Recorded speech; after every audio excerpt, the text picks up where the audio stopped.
ये basic electronics की second video है। कैपेसिटर को कंडेंसर भी कहा जाता है। कंडेंसर दो प्रकार के होते हैं मुख्य रूप से।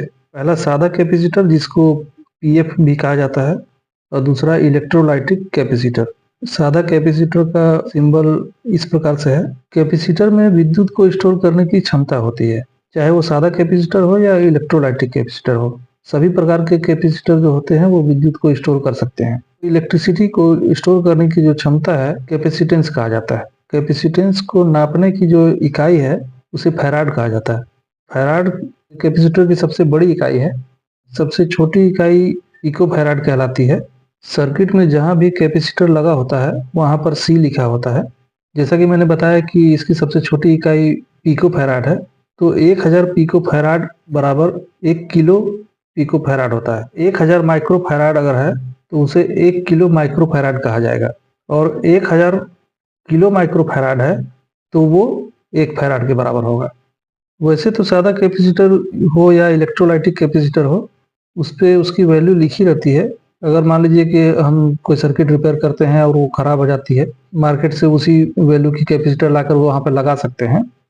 लेकिन कभी-कभी क्या होता है कि उस वैल्यू की कैपेसिटर नहीं मिलती है, तो उस स्थिति में हमें क्या करना चाहिए? तो वैसे में हमें दूसरा कैपेसिटर लगाना होगा, तो हमें उसकी वैल्यू निकालना आना चाहिए, ताकि हम पता कर सकें कि उसकी वैल्यू वहाँ पर कितनी लगेगी। सबसे पहले हम देखेंगे कि सादा कैपेसिटर की वैल्यू लिखी रहती है, उसकी वैल्यू को हम निकालते कैसे हैं, उसका मान कैसे निकाला जाता है, उसके कैपेसिटेंस को कैसे निकाला जाता है। तो सबसे पहला जो नियम है, किसी सादा कैपेसिटर पर 2 अंकों की या 3 अंकों की संख्या लिखी है। अगर 3 अंकों की संख्या लिखी है और लास्ट में 0 है, या फिर केवल 2 ही अंकों की संख्या लिखी हुई है, तो उस कैपेसिटर पर जो संख्या लिखी है वही उस कैपेसिटर का पिको फैराड में मान होगी। उसकी वैल्यू जो है वो पिको फैराड में ही होगी। जैसा कि आप देख पा रहे होंगे, अगर कैपेसिटर पर 2 अंकों की संख्या लिखी है या फिर अगर 3 अंकों की संख्या अगर लिखी है, तो लास्ट में अगर 0 है, तो ये जो संख्या लिखी है वही उस कैपेसिटर का पिको फैराड में मान होगी।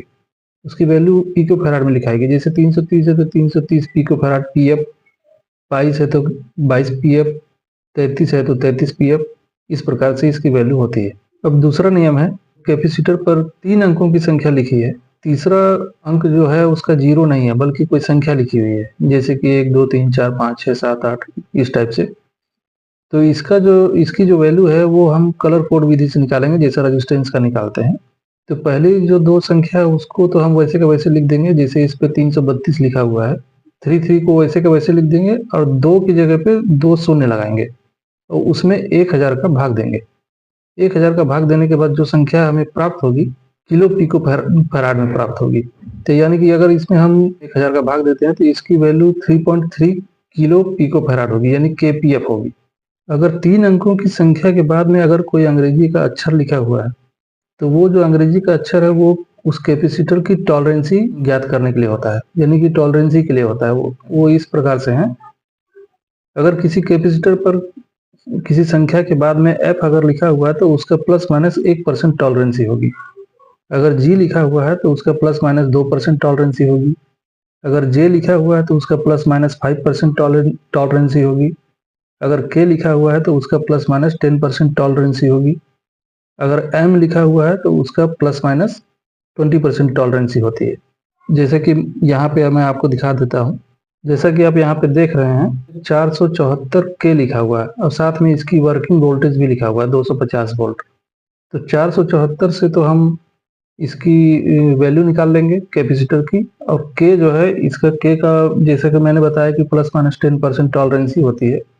तो ये जो टॉलरेंसी है ये 474 से कम भी हो सकती है और 10% और 10% ज़्यादा भी हो सकती है। 47 को वैसे का वैसे ही लिख देते हैं और 4 के बराबर में अगर 4 जीरो लगाते हैं और 1000 का अगर भाग दे देते हैं इसमें, तो ये 470 किलो पिको फैराड इसकी वैल्यू निकल कर आएगी। और टॉलरेंसी प्लस माइनस 10% 250 वोल्ट का। उसी प्रकार से एक यहाँ एक कैपेसिटर है, इसको देखिए, ये भी एक सादा कैपेसिटर है। इस पर इसकी वैल्यू लिखी हुई है 0.1 एमएफ, यूएफ लिखा है जिसे एमएफ ही पढ़ा जाता है, और उसके बाद के लिखा हुआ, उसके बाद 280 वोल्ट लिखा हुआ है। तो 0.1 एमएफ इसकी वैल्यू हो जाएगी। के जो है इसकी टॉलरेंसी हो जाएगी जो प्लस माइनस 10% है, जो मैंने अभी आपको बताया था। और 280 वोल्ट इसकी वर्किंग वोल्टेज हो जाएगी। इसी प्रकार से बहुत सारे कैपेसिटर आते हैं जिस पर उसकी वर्किंग वोल्टेज भी लिखी होती है, जैसे कि ये आप देख रहे हैं 101 इस पे लिखा हुआ है। इसकी जो वर्किंग वोल्टेज है 1 किलो वोल्ट लिखा हुआ है, 1 केवी। ये 1 किलो वोल्ट का कैपेसिटर है। जैसा कि आप इस पे देख रहे हैं ये 0.22 mF माइक्रोफैराड इसकी वैल्यू है। लास्ट में के लिखा हुआ है स्लैश लगाकर, यानी कि ±10% टॉलरेंसी हो गई। और ये 50 वोल्ट का कैपेसिटर है। इसके अलावा अगर किसी कैपेसिटर पर 4 अंकों की संख्या अगर लिखी हुई है और उसका चौथा अंक जो है वो शून्य है, तो वो उस कैपेसिटर का पिको फैराड में मान हो जाएगा। आप उसमें 1000 का भाग देकर किलो पिको फैराड में भी निकाल सकते हैं।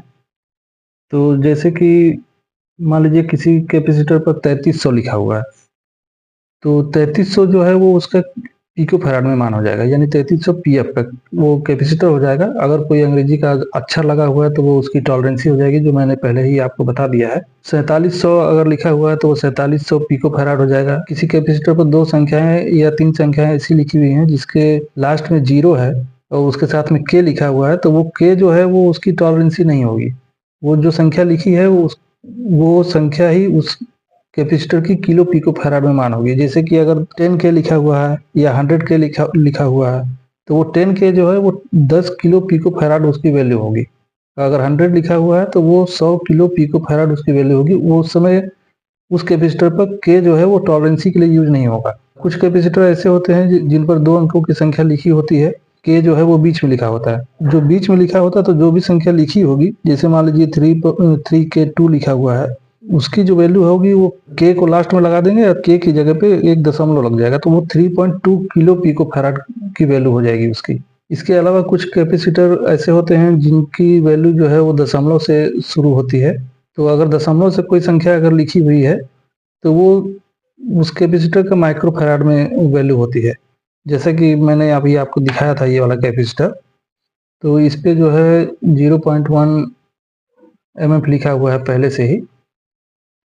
तो जो भी पॉइंट से स्टार्ट होगा, जैसे यहाँ 0 लगा दिया है, 0.22 mF होगा, इसकी वैल्यू होगी। यहाँ 0 लगा हुआ है पहले से, तो जो भी वैल्यू कैपेसिटर पर लिखी हुई है अगर वो दशमलव से स्टार्ट हो रही है तो वो उसकी माइक्रो फैराड में वैल्यू होती है। और साथ में बहुत सारे कैपेसिटर पर उसकी वर्किंग वोल्टेज भी लिखी होती है और वो उसकी वाट भी लिखी होती है। जैसा कि मैंने अभी आपको दिखाया था 1 किलोवाट की, जो 1 किलोवाट का ये जो कैपेसिटर है, इस पे 1 किलोवाट लिखा हुआ है, 1 केवी लिखा हुआ है। इसी प्रकार से बहुत सारे कैपेसिटर पर उसकी वैल्यू वर्किंग वोल्टेज और वाट भी लिखा होता है। इसके अलावा कुछ कैपेसिटर ऐसे होते हैं जिसपे उसकी वैल्यू सीधा उसकी वैल्यू ही लिख दी जाती है, उसकी टॉलरेंसी भी लिखी होती है और वर्किंग वोल्टेज भी लिखी होती है।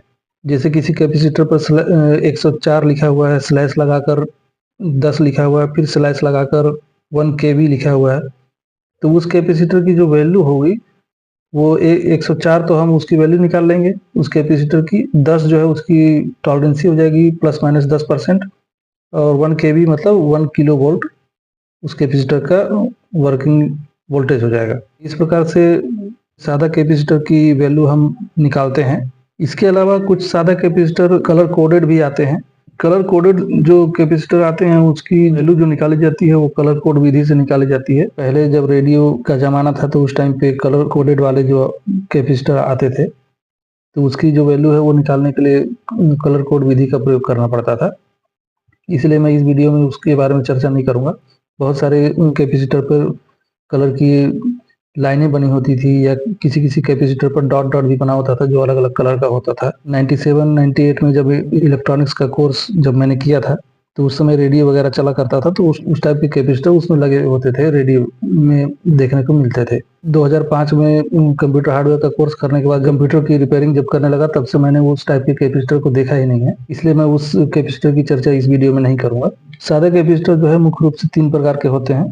पहला फिक्स कैपेसिटर, वेरिएबल कैपेसिटर और तीसरा जो है सेमी वेरिएबल कैपेसिटर।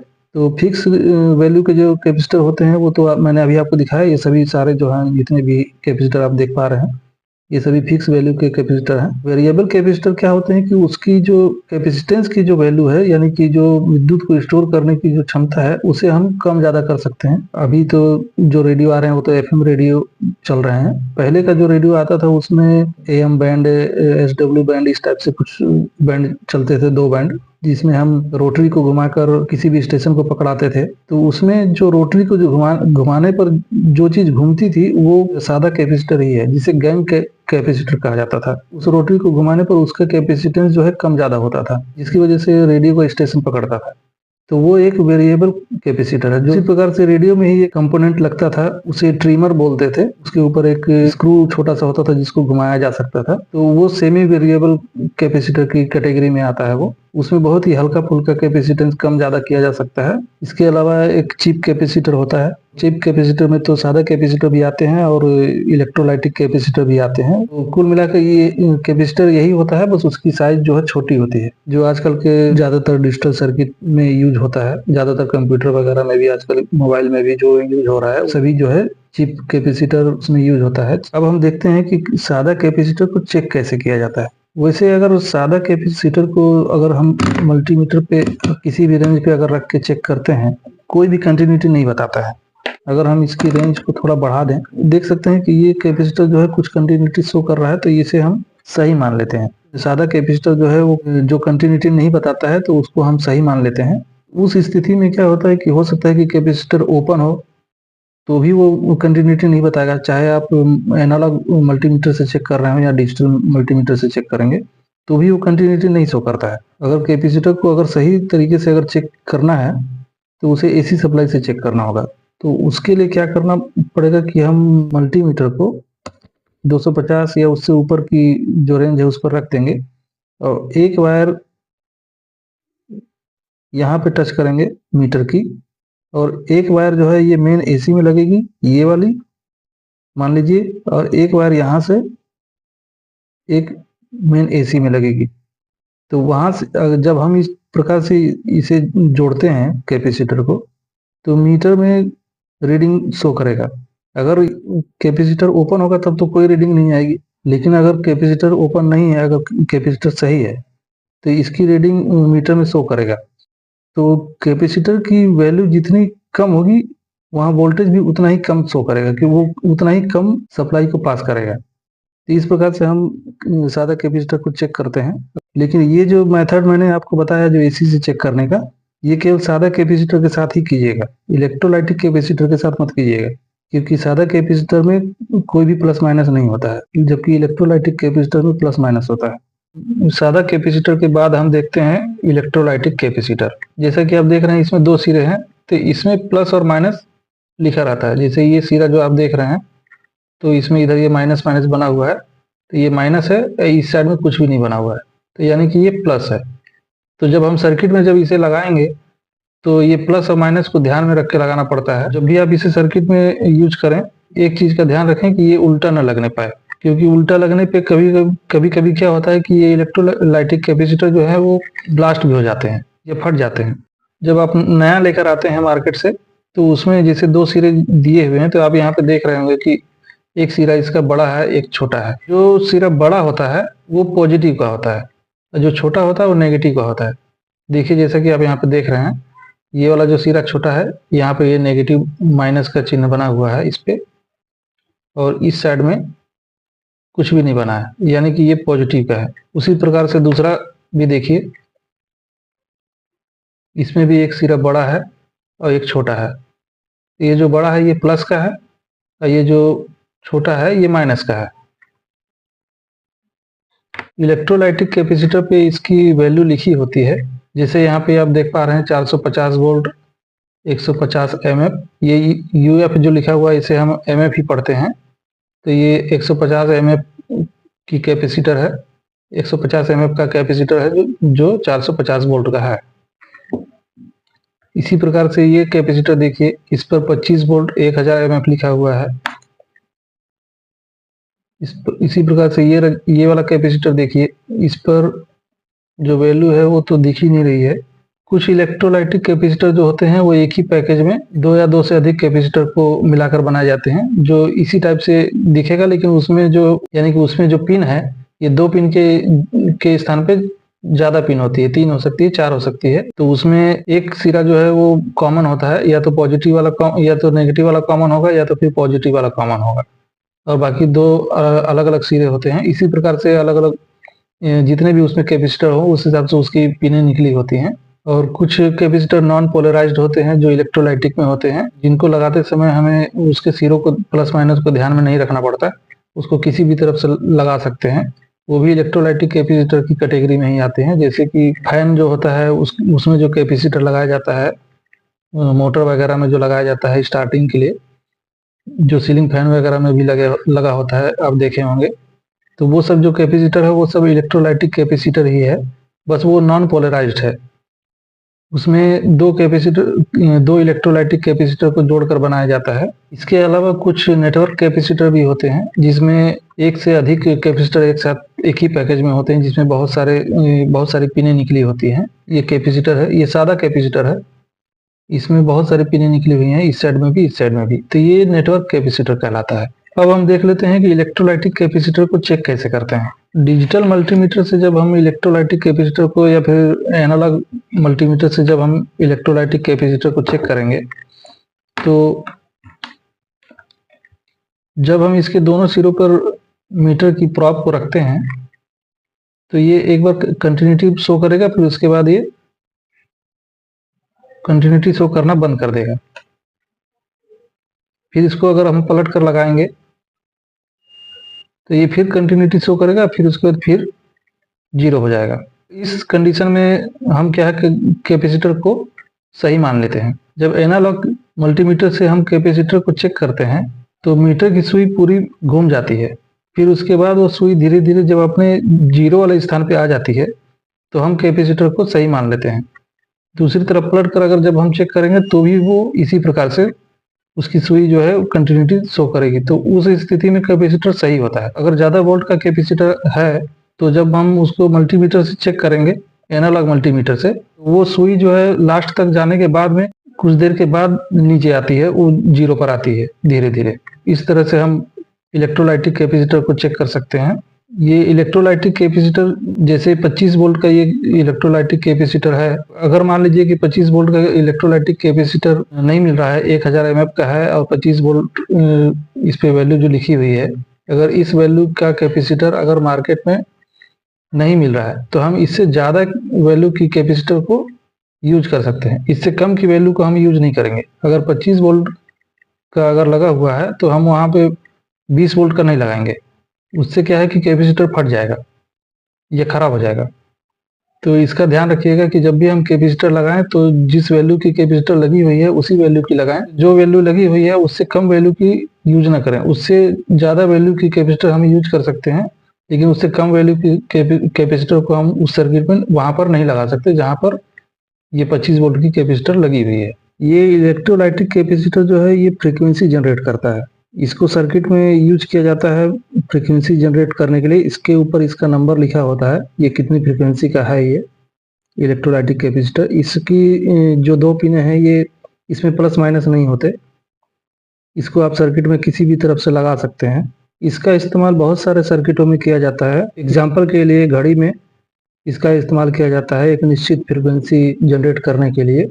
मदरबोर्ड में क्लॉक जनरेटर आईसी के पास में एक क्रिस्टल कैपेसिटर लगा होता है जो एक निश्चित फ्रीक्वेंसी जनरेट करता है। इस फ्रीक्वेंसी को बूस्ट करके क्लॉक जनरेटर आईसी जो है वो क्लॉक पल्स जनरेट करती है और बाकी सेक्शन को दिया जाता है।